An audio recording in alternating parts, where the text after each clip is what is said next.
Živjeli, Bog, cure. Sve dobro? Jesmo, evo malo. Je. Bog. Poštovanje, momci. Samo malo, samo malo. Ja sam išao pa i do Pepa. Ovi su slikali.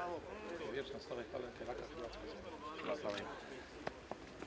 Takvi nisam šećer. Vlastiti! Neće. Momci. Živjeli. Živjeli. Momci, uzmite. Tamo je sad ići isto stroj.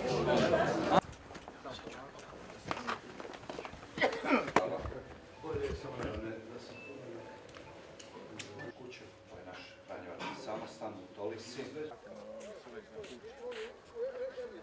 Gore je svaka druga dobra. Jedna je brušena, jedna je hladna.